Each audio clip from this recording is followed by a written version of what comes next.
Welcome to Zisodel TV. Kindly subscribe, share, and like for latest updates and news. I've got another gist for you, and this time around, guess who is in the news? It's no other person. The new wedded, the new bride we have in our midst in Nigeria, and who it is? Talk of Rita Dominic. Yes, guys.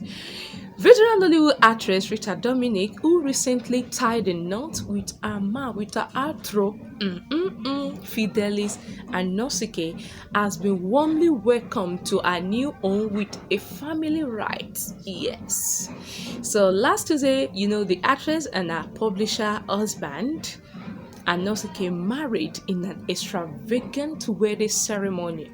Daniel, wedding in an extravagant wedding ceremony. At that age, what do you expect? In her hometown of Abombese, Imo State.